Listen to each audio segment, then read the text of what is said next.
días.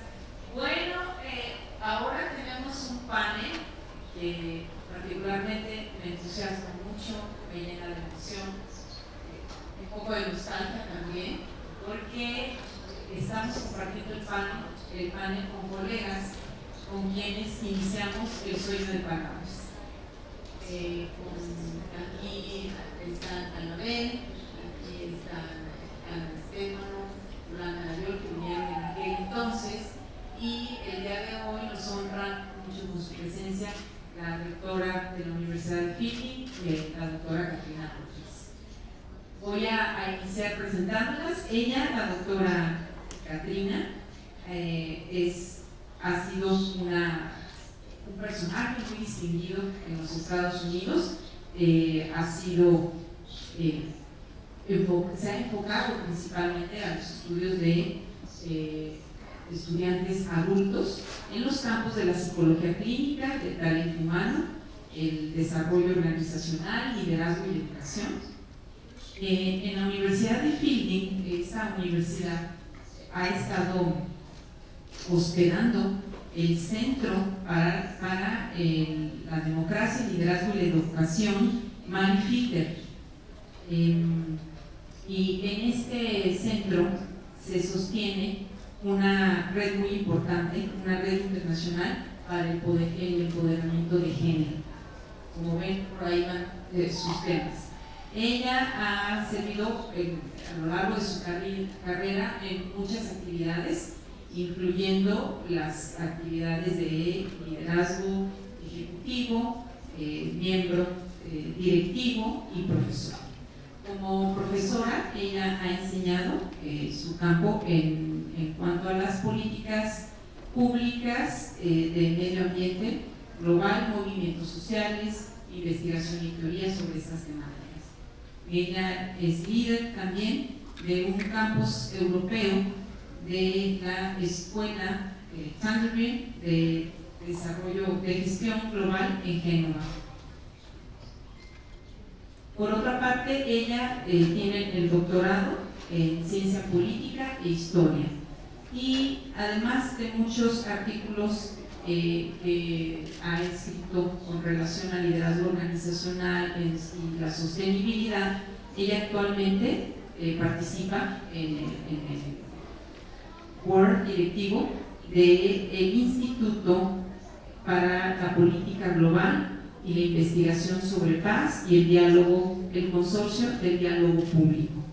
Nos da mucho gusto que nos acompañe el día de hoy. Voy a presentar ahora a la doctora Ana Stefano, quien es profesora de doctorado de la Escuela de Estudios de Liderazgo en la Universidad de Fiji, una destacada consultora en asuntos de acreditación educativa en los Estados Unidos.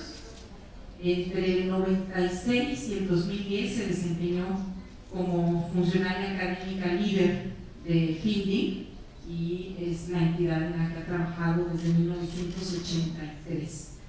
También fue vicepresidenta de Planeación Académica y Desarrollo de Programas, y además decana de Desarrollo Humano y Organizacional, fundadora de la Red Mundial para el Empoderamiento de Género. Actualmente participa en el Comité del Senado Académico en Liderazgo y es directora del doctorado en Educación de la Escuela de Estudios de Liderazgo. Y también la doctora Anabel Nelson tiene su doctorado en Psicología, es profesora, autora, investigadora y una conferenciante dinámica. Ella es ahora profesora en la Universidad de Posgrado de Fiji. Antes lo fue en la Universidad de Prescott. Ha viajado por el mundo dando presentaciones y visitando sitios sagrados en lugares como Japón, la India, Reino Unido, Cuba y México. Ella ha dado clases en la educación preescolar, en primaria, en licenciatura y posgrado, y ha participado en la creación de dinámicas de currículos y cuentacuentos. El perfil de la doctora Anabel la llevó a presentarnos en los orígenes del programa diversas dinámicas con las que podíamos nosotros empezar nuestra labor tengo muy presente la de la rueda, ¿verdad? Del aprendizaje. La doctora Anabel practica la yoga y la meditación zen y se ha casado con la experiencia de estudios de conciencia que ha expresado en publicaciones que incluyen imágenes, arquetipo y el espíritu mismo, técnicas para entrenadores y terapeutas. Esto publicado en el 2014. Tiene un gran compromiso con la defensa de los niños, que la ha llevado a crear una organización sin fines de lucro, y tiene el concepto de la rueda holístico, la salud, la educación y el empoderamiento para la vida son estos principios. Ella publica sus investigaciones sobre narraciones de cuentos, educación de la salud y el empoderamiento para los adolescentes latinos en relación con actitudes de prevención de VIH y el aumento de conocimientos, todo esto en revistas de investigación para adolescentes. Bueno, ahora toca el turno de presentar a la doctora Yolanda Gayol, quien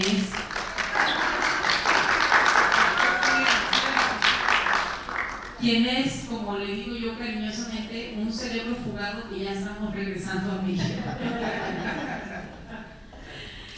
La doctora Gayol es profesora, es faculty fellow en la Universidad de Philly y además es profesora visitante aquí con nosotros en la Universidad de Guadalajara.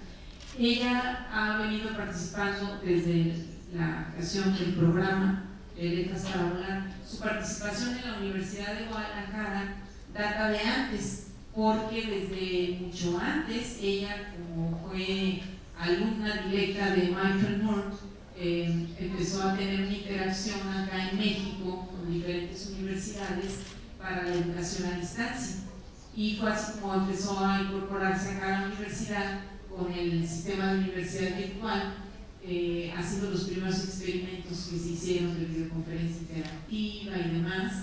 Y bueno, después fue participando en diferentes proyectos, entre otros, bueno, yo tuve la fortuna de contar con su presencia y participación en la maestría en tecnologías para el aprendizaje de la Universidad de Guadalajara. Y desde ahí, bueno, empezamos a construir y hacer utopías, en este caso con relación a la lectura, la escritura, la expresividad, y es así como iniciamos con ella un trabajo en Letras para Volar. Y ahora, liderando ella la red de académicos internacionales que apoyan al programa de maestría en literacidad. Bueno, también, pero digo, eso es por decir lo que ha trabajado con nosotros acá en México, aunque su currículum es muy extenso. Ha trabajado como especialista en educación en el Banco Mundial, también en el Banco Interamericano de Desarrollo y en la NASA. Su experiencia académica incluye las siguientes instituciones: la Universidad de Athabasca, en Canadá, la Universidad de Maryland, la Universidad de Cambridge y la Universidad de Maryland, Baltimore County, todas estas de Estados Unidos.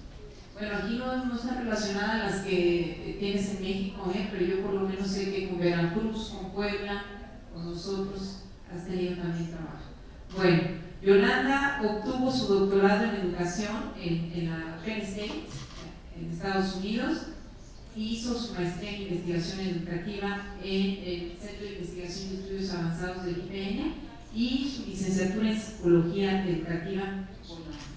Así que es un gusto tener aquí a estas 4 colegas de Fielding con quienes vamos a platicar un poco acerca de la visión que tienen del programa Letras para Volar. Vamos a empezar con la doctora Catrina Ruiz. Perdón, con la sí. Buenos días y muchas gracias a todos. It's my pleasure, often these days, to serve as a kind of historian of important work that has been done at Fielding with important collaborators like the University of Guadalajara. That's what happens when you live long enough and remain involved in very good projects. So that's my pleasure today. I'll start with the first steps that we were involved in for Letras para Volar, starting actually 10 years ago. I won't wear it through the whole presentation because my colleague and friend said I look dorky. I don't know what the Spanish word for dorky is, but this is, say again, Cachucha. cachucha. It's la cachucha from the time we were here in 2010. And I've saved it, and I wear it in Santa Barbara where it's my home. So, so it's a kind of marketing for the program. Key players from fielding in this project were many faculty, alumni, and students who I'm sure would love to be here and would love to know about the progress of this project. Our project's midwife, there on the left, is Dr. Yolanda Gallo. She was involved in the initial work that established this project. She brought us together. It began, of course, in a seminar, as many wonderful ideas do, with another of our colleagues, Dr. Joyce Germain Watts, and where also Dr. Patricia Rosas was visiting. The people who were directly involved that year, some of whom are in this picture, Michael Gonzalez, Joyce Germain Watts, Jennifer Frank, Carla Colmenares Aranda, Annabelle Nelson, Laura Mitchell, Gloria Gutierrez, Sheila Gregory, Dora Rodriguez, Maria Pickering, I'm not sure if McCoy was involved, Sage. And later steps, a couple of our faculty as well. So we have a substantial investment of people and ideas in this project and are very pleased with its success. So to summarize our involvement, we began meeting in 2009 and 2010 to develop an understanding of the project and to initiate development of the curriculum. We needed to be sure that we were on the same philosophical page, to make sure that we shared values that would carry us forward in working together, especially across distance. So we met virtually many times. I think I counted 6 in my calendar, which I've kept also from then, and one in-person meeting that we had at a session in Tucson. Through those meetings, we developed an understanding of each other and of our mission and of our purposes.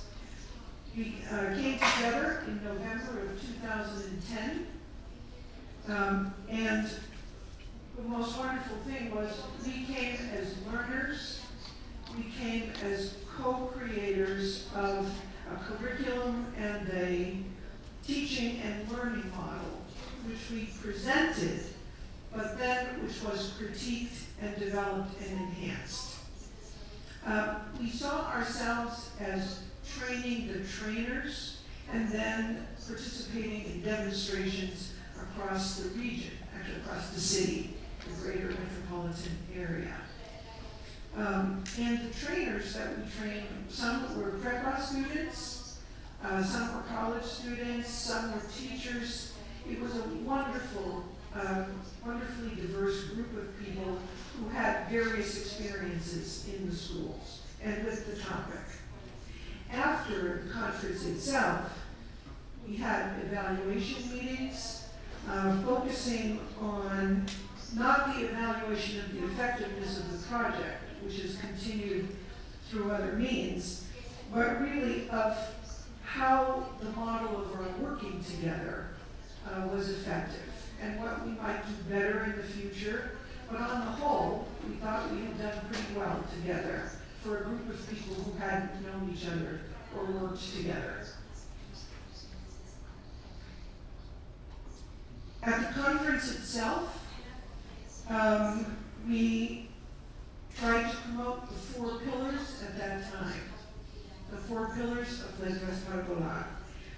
Promoting the love of science and math, promoting the love of ecological sustainability and environmental care, promoting the ancient traditions and colorful art of Mexico, and promoting social consciousness and solidarity.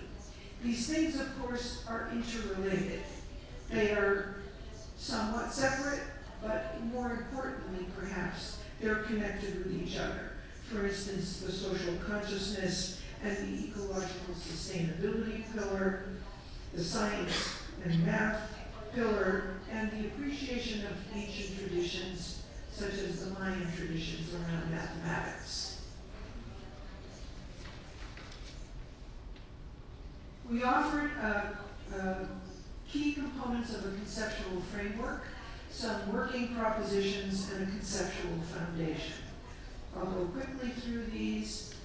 Our working propositions about literacy at the time, and I want to hasten to say that these have grown and matured over the years as you all have implemented and developed the project further. But this is where we began.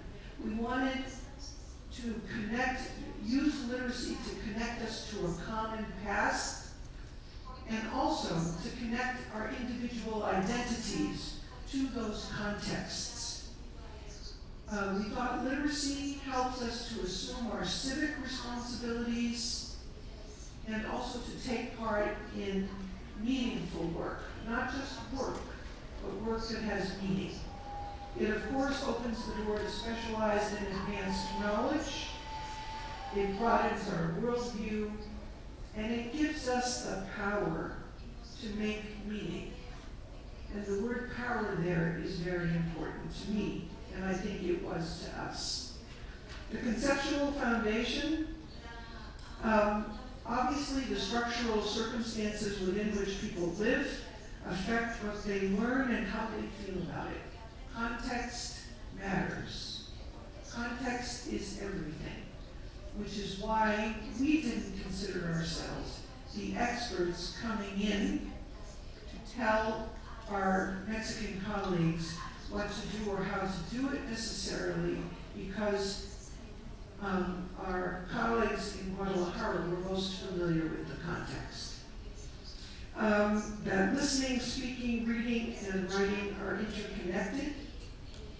And most importantly, that readers must be given the opportunity to interpret text, to make their own meaning of the text, rather than to be fed a prescribed meaning.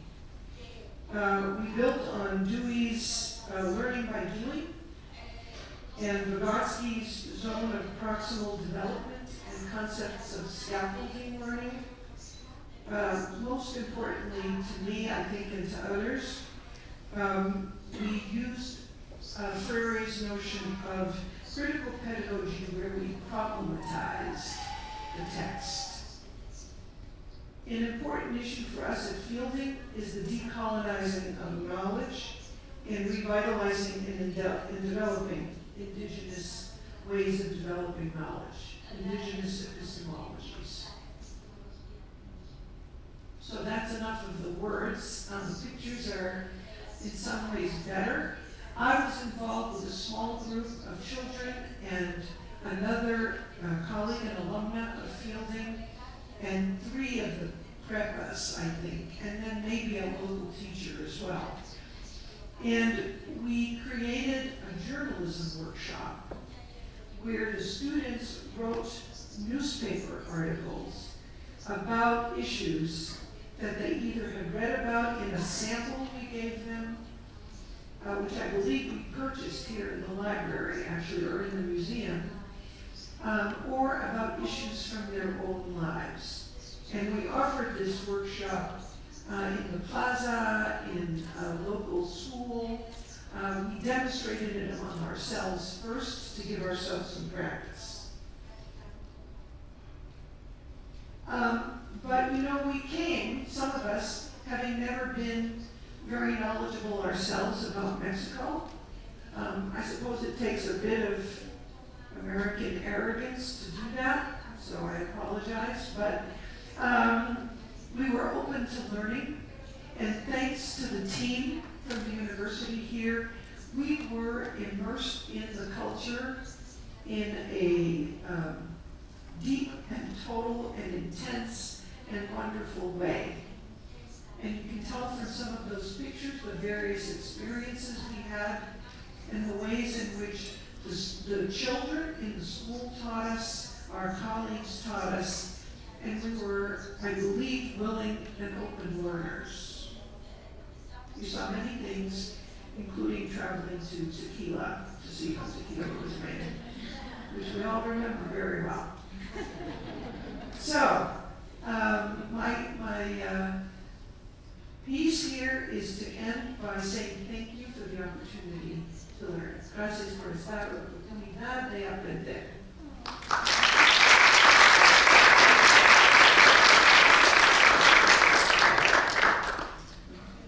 Thank you. And as he loads my slides, I worked for a long time with the 22 Indian nations in Arizona, and I was taught a story by a Hopi man, and it was about creation, and how initially there were peoples made for each of the four directions: the east, the south, the west, and the north. And each of the peoples was given a special gift, unique unto themselves. And she, the creator, looked down and said, periodically you'll get together and share your gifts. But you know, humans are very quarrelsome, and humans are very jealous. And so they would quarrel, my dish the best, no, my dish the best. So over time, she, the creator, looked down and separated the continents. But now, the peoples of the four directions that are sitting in this room today, we, the people, are coming together to share our gifts. Coming together to share our gifts, to empower ourselves and our children. And I see Letras Par Voir as an amazing sharing of the wisdom of the people to empower our kids. So thank you so much for letting me be here today. My name is Annabelle Nelson. I'm a professor at Fielding Graduate University. I was here in 2010. And some of you, or Cassandra was here. Is there anyone else in the audience who was here in 2010 when we started? Well, we know Patrizia. Oh, you as well. And your name, sir? Enrique. Enrique. And of course, Yolanda, our maven, was here. So as Anna said, we had the Fielding Graduate University team, and no, Anna did not sleep through the event. No, she did not. But there you can see our team, and we worked with the team here, Universidad de Guadalajara team. And as she said, the graciousness and the hosting was phenomenal. Not only going to Tequila, where this picture is, but also just in the sharing of intellectual wisdom. It was amazing. And also, you know, anthropologists say there's two basic kinds of cultures, individualistic and communitarian. And as you know, the United States of America falls over here, right? It's all about achieving and being an individual. But I think the Mexican culture certainly holds communitarian values, just when I look around. We're concerned about the whole, and you're concerned about the whole, so it was so lovely to be in a communitarian culture. My special thing I did in 2010 was train young people, high school students and college students, in using this methodology I developed, the learning wheel. And maybe you don't know about wheels. Well, I think you know about this one, right? But humans have used wheels throughout ages to create balance and harmony in their activities. And the one amazing thing about wheels is that it helps integrate differences and address differences. So if you think of the four directions, east, south, west, and north, each direction has a special energy. But to have balance, you need to attend to all 4 points. So the point of my learning model, called the Learning Wheel. It's a multicultural, multiple intelligence model, is that humans learn differently, number one, and there's different types of learning or different intelligences. And so those of us who are instructional designers, our task is to make sure that we attend to each of these intelligences, each of these types of learners. So, and there's advantages. You know, I'm a psychologist specializing in learning, but this model integrates brain physiology, or how to enhance memory through movement and colors. It enhances problem solving through practice and imagination or visualization. We know that creative people are high imagers. They visualize very well. It includes higher order thinking, or what we've been calling critical thinking, thinking outside the box. You know, in learning we have taxonomies of learning. I don't like that it's in a line, I'd like to put it in a wheel, but you start with factual learning, and then you go all the way up to evaluative learning. And so the learning wheel, we go through all those things because we want people to be critical thinkers. We want people in the United States not to believe what Fox News says. Right? So that's why learning is so important. And of course, it incorporates cultural stories, because we know that children will learn best when they see their culture and their language represented. So the learning wheel incorporates cultural stories. And then cooperative learning, we know, is so fundamentally important. You know, Vygotsky said you need to have learners a little more advanced than you, but I think you need all kinds of learners together, and they learn from each other. I won't go through this, but I do have this PowerPoint on my website, so you'll be able to look at it. But there's an intelligence for each direction. East is practical, south is technical, west is conceptual, and the north. When you look at the Milky Way at night, you realize the integration of spirit and matter. And that's the human spirit that has great potential for learning. So cooperative learning is so important. So in practical intelligence, our young people taught the kids new vocabulary with bright colors. In technical intelligence, we had the facilitators tell stories, and the young people acted them out. So they used movement. And you have to visualize a little when you do movements. They acted those out. In conceptual intelligence, we had the facilitators ask open-ended questions. We know that's how you teach critical thinking. Not just what color was the dog, but also why do you think the young boy got a dog? You know, what could be a different ending to this story? And then for the creative intelligence, we had the young people make murals of the story. So can you imagine going through these activities to learn a story? That it would be very deep embedded knowledge. Sometimes we talk about an embodiment of learning. It would be embodied learning. So we felt it was very successful, and I think Yolanda said the learning wheel was a popular item after we left. But certainly what we're about is literacy for Jalisco. And I want to applaud Patricia and Fernando and Yolanda and all of you. How many of you are reading promoters in the audience? Yes. I want to applaud you. And you can't read this, but I'll put the PowerPoint up. I do have the original paper in Spanish on my website, annabellenelson.com. And I also have a link to more information on the learning wheel. And there's actually an interactive learning wheel where you can, there's a hand that you click and it goes through each of the intelligences and the methodology. So thank you very much.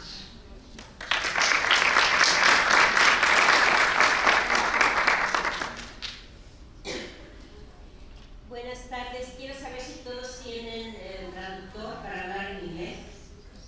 Los que necesitan, si tienen. Entonces puedo hablar en inglés para que nuestras visitantes puedan entender lo que estoy diciendo. ¿Okay? Gracias. Bueno, pues les agradezco mucho su presencia en esta maravillosa octava semana de letras para volar. Y estoy muy honrada de estar aquí presente con la doctora Rosas, que es no solo el cimiento, sino la piedra de toque del programa. Bueno, then I'm going to switch to English. So, we started working together when Dr. Patricia Rosas was a visiting faculty at Fielding Patrick University. And she took a course that I was providing, and that was called, that was the development Second Life. Who have visited Second Life in the audience? Okay. Second Life is a world in which virtual land is sold with real dollars. And although it's presented in a bidimensional flat screen, it has the appearance of 3 dimensions. It's a fantastic world in which you create islands and continents, superior cities and new cities on Earth, below the sea or on the land, and you can create universities, embassies, and all kinds of activities, although I need to say also that it's a highly eroticized and violent world, but typically those the people who are interested in Second Life, those purposes have their own spaces and regularly don't meet mess up with the people who is interested in academia, culture, and high art or social movements. Here we have a city with a sea at the bottom and a rainbow in Second Life. You can recreate buildings that are similar to those that stand in the real world, or you can have a different architecture completely opposite to what we see in this natural world. This is my avatar. Typically, the avatars are the ideal white, young, able American person, but I wanted to put a mark in our society that we are 85% of our mestizos. We are mixed race with Spaniards and French and indigenous origins. I have a great-grandmother who was an indigenous woman. So I wanted to have my dark skin, my long hair, and a non-erotic figure as an instructor there. And that's why I made my avatars called Jolly Difference, because they were different from other avatars. In this world, it feels empowered. The people feels empowered because you can walk, you can run, you can fly, you can be teletransported, you can see, dance, and the avatar has also automated movements, so it looks really natural because they can watch the hour and drink beer, everything in a simulated way. And when you want to get into Second Life, you can do it for free with a generic avatar that represents you in the world, and this has a psychological effect of mimetization because you feel that you are there and you have the sensation of being in this world.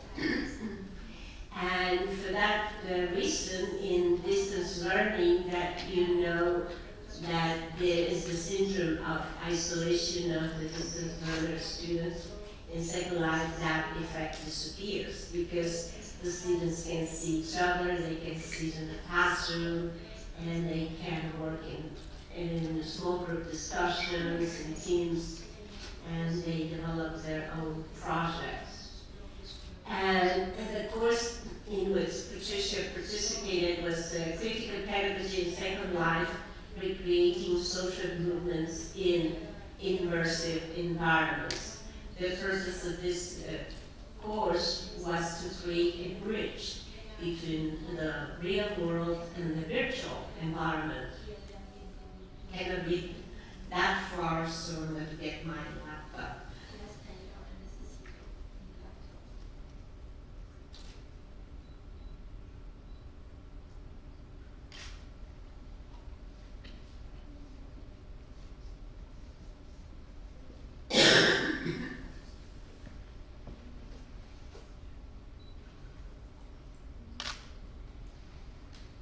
So, one of the purposes of this course was, on one side, to fight the resistance to use technology of what are called digital immigrants, but at the same time, to fight the resistance of digital natives to get involved in the tangible world. Because they perceive the time and space and linear relationships in a very slow pace. So they prefer to be in a multitask, multi-communication, problem-solving and high adrenaline environment. And if those two worlds are not connected, then we have a problem, as this morning was telling Dr. Fernando, that if we have the screen in the front and nature in the background, who's going to be concerned for sustaining the environment? If we have our friends who are vanishable friends on the screen, but we don't know how to relate in the real world, so who is going to create community in the real world? So, with these concerns in mind, we seek to demonstrate how you can use the strengths of both worlds to induce social change. And the examples I have on the next screen is, for instance, as the final project, my students work in the real environment to solve a social problem. And one of them, for instance, in this semester was something similar to what later on you learn about Flint. There was a female student who learned about a community that was complaining on polluted water that was making sick the children and elderly people. So she just took a sample of water, took it to the closest university, they analyzed it.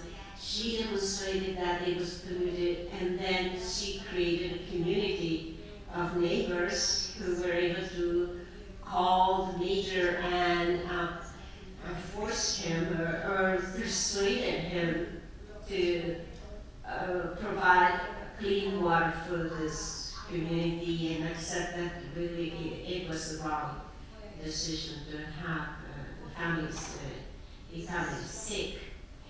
Another very interesting and high impact project was a gentleman, a doctor student in education who, when he was young, he got involved somehow with the girls, so he knew very deeply this culture.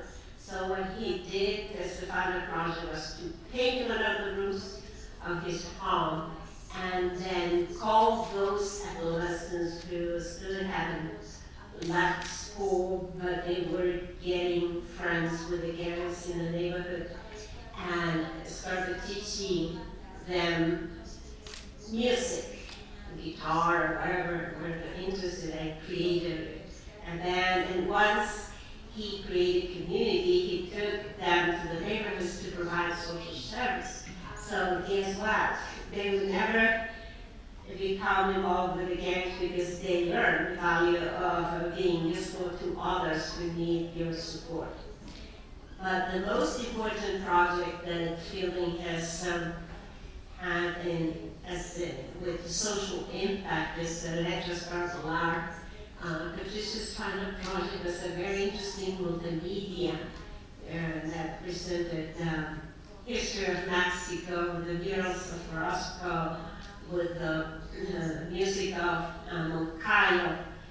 But instead of bringing a solution, which was the homework, she brought a problem in our community.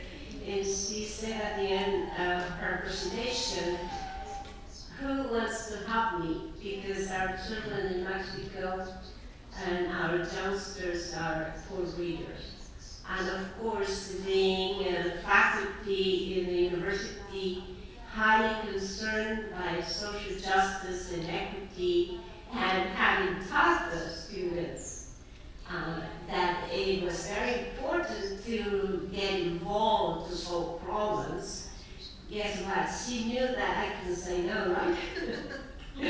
So we started working together with the faculty and students of the University of Guadalajara in a Skype. You can imagine how Skype worked 8 years ago.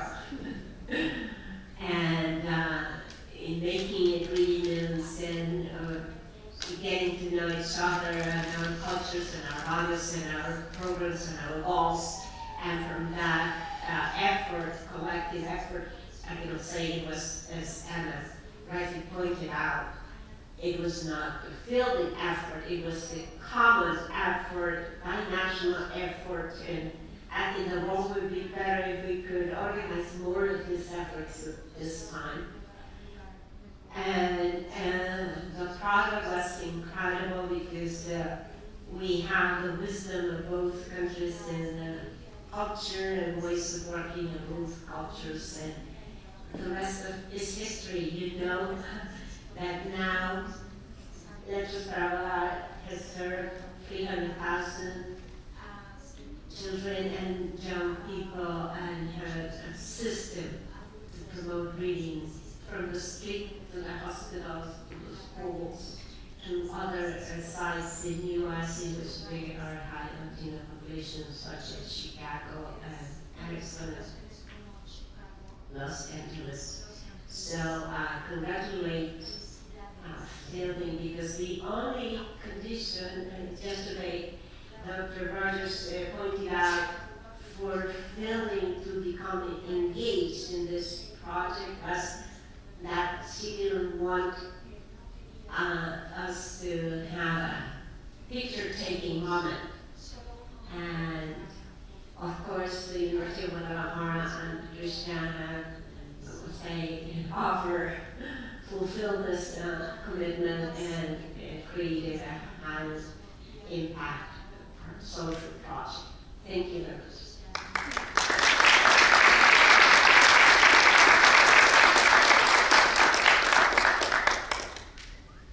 Good afternoon, everyone.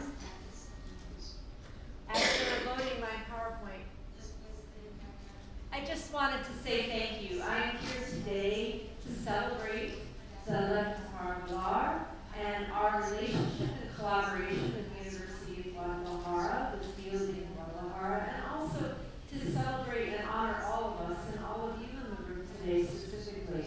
As we conclude the morning's conversations, it strikes me the substance of all of the learning is about how we, as a people, together, can do much more than we can separately in our isolated spheres and our isolated circles. I like Dr. Nelson's reminder of the wheel of the circle to remind us all that we participate in a greater circle of life together. And I think about how economies change, societies change, our ideas evolve, and politics change. But what we need to do, in the words of a civil rights leader, Martin Luther King, we just all need to keep keeping on in terms of the social justice of As Dr. Gould mentioned, the importance of collaborative agreements between institutions, excuse me as I move the PowerPoint forward a bit, are actually can be quite meaningful and powerful if the people who are involved decide to take action beyond the initial agreement. As I wrap up this panel, I wanted to just remind ourselves of what were the reasons that the University of Guadalajara and Fielding decided to work together. Clearly, it was these talented people before you today who represent just a portion of those that have been involved in the years. And you are the descendants in the room with the ancestors at the same time. And years from now, there will be others in it. And then there will be rooms all over with more and more people doing this work together. So these are some reasons that come up in the agreement. We actually wrote these down and said these are the reasons why we should do this together. Education should know no borders. Borders are made up things. They are fiction.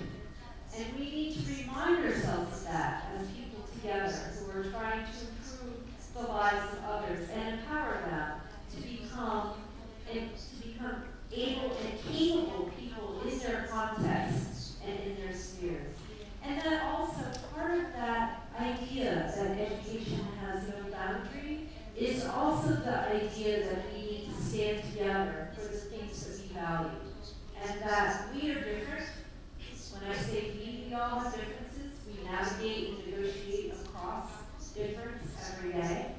And yet we do have similar values, and that we can learn to work together around the things that hold and bind us together. Another reason that we're a good match, so to speak, is that our students and faculty can benefit from learning. And think about all that I've learned this morning and this afternoon, and I'm sure that you may also feel the same. And it's important that we pause in our lives of doing and surviving to also just be with each other, to share ideas and wisdom, to allow ourselves to reflect, to do the things that we hope that the people we reach out to, that we're helping them do for themselves. So there's benefits to working together beyond just the doing of the thing, but also how it allows us to learn and to move forward in new ways and in new circles. And also, we can have an impact. And I think that education tends to attract people who want to make a difference. We aren't just trying to go through our lives safely, which we are all trying to do, of course, safely and happiness and take care of our families, but also we are striving. We're striving for impact. We're striving to make a difference. I have just one more slide. So to wrap up, in the agreement, we talked about what are some things that we could actually do together. And as Dr. Stefano pointed out at the very beginning, when she talked about all the meetings and the working together, and I'm sure that as you take these ideas back into your particular areas of work, and you think about, well, how do I build partnerships? How do I build a better understanding between people who are working in maybe very different organizations, government, nonprofit organizations, education, private society? It's important to write down what you're hoping to accomplish. Right? What's your philosophy? What's your shared framework? What's not just that you agree on certain values, but how are you going to actually articulate them? And really, when you think about it, Magistral Bar is an excellent example of how you spent the time on discussion and alignment and philosophy so you could move into some of the very concrete work, including this conference. So these are the things that are in the agreement that we renewed yesterday with the University of Guadalajara. Your rector, Navarro,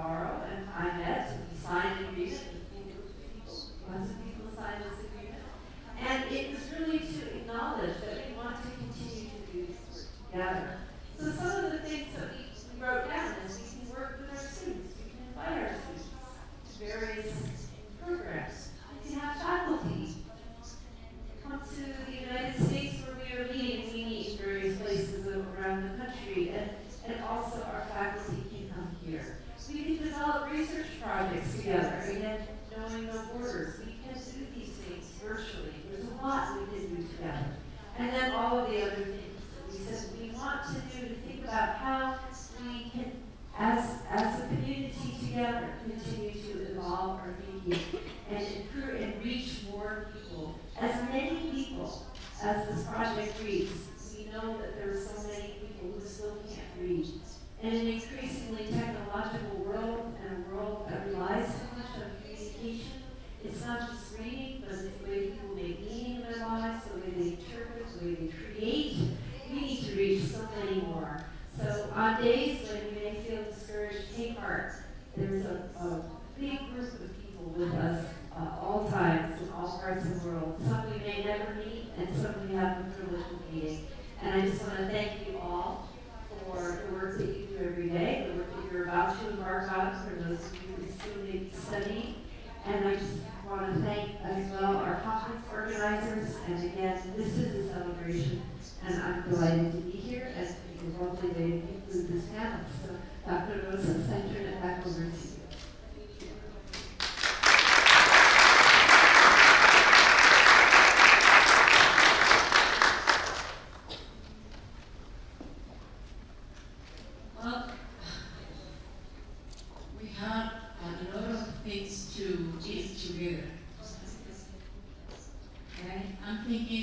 I was thinking while Dr. Rogers was talking that what we have, the thing that we have in common, the most important thing that we have in common is education. And very often we think that critical thinking is one thing that must be related only to the cognition.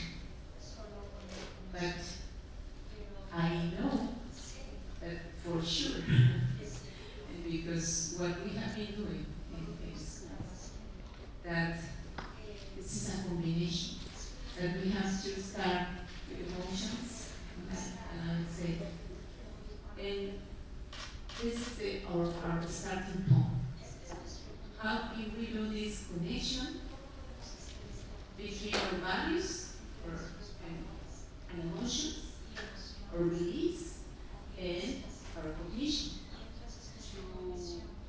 to do this resistance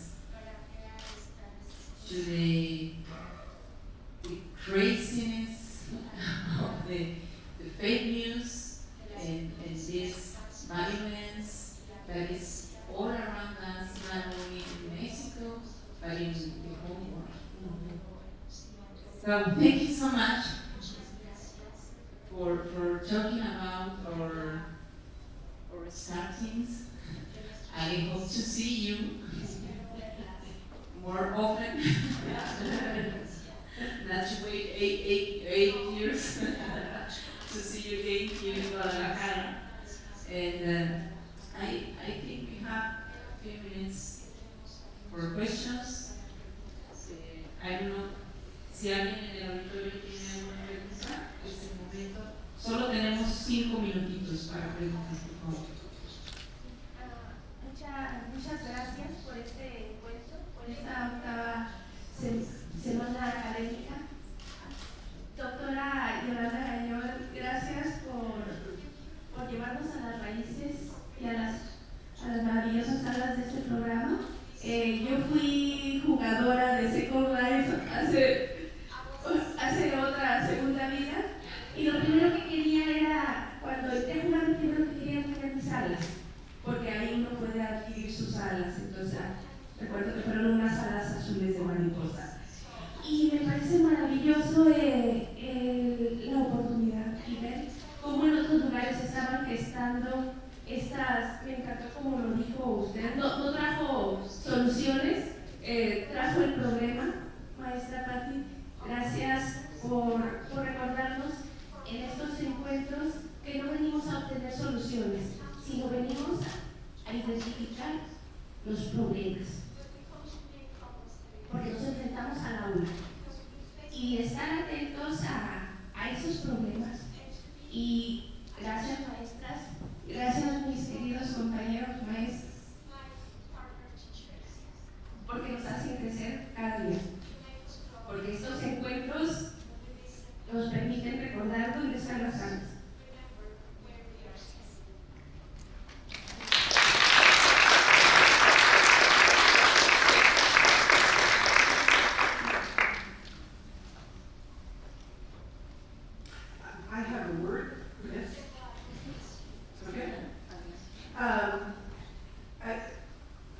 Dr.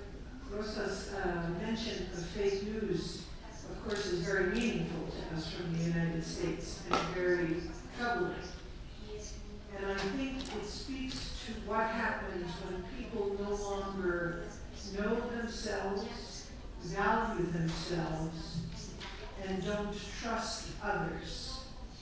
So they create a division within themselves so that they're alienated from their own selves, and then they transfer that sense of alienation to the relationships with others around them in their own countries and across the globe.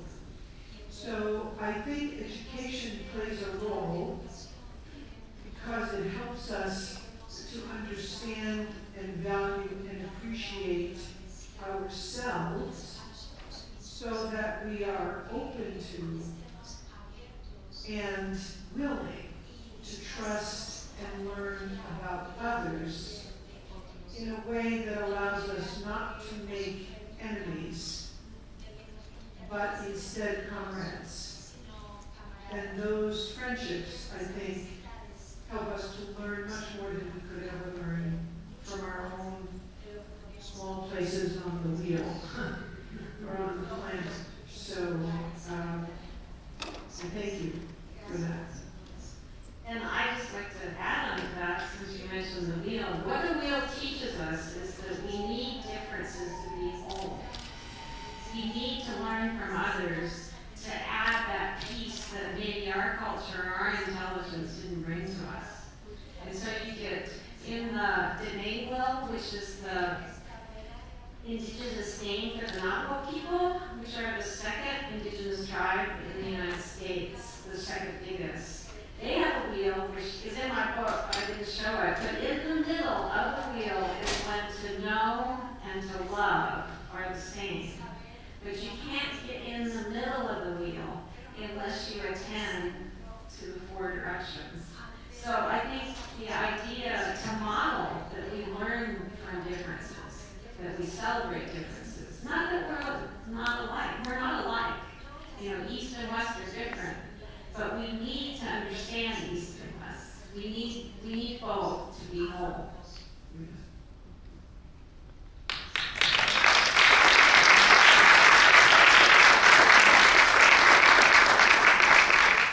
Well, before I continue our program, I want to give a special thank to Semana for believing in us, for helping, and for love. Thank you, sir. Thank you very much.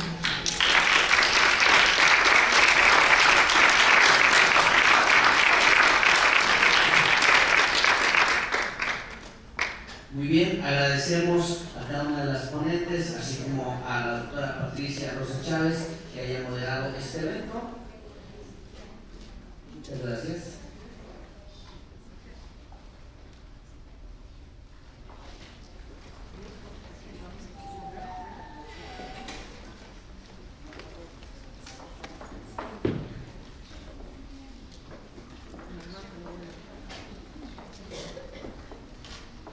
Muy bien, y anunciamos a todos los presentes la siguiente actividad. Anteriormente se tenía contemplado, iban a ser a manera de mesa redonda en el Salón Shanghái, sin embargo hay un cambio, el mismo contenido se va a tratar más bien a manera de panel en ese mismo auditorio, de tal forma que pues les solicitamos se mantengan en sus lugares, ya que en breves instantes vamos a continuar con un panel que va a ser aquí mismo, con los mismos ponentes, los mismos temas, aquí en el auditorio.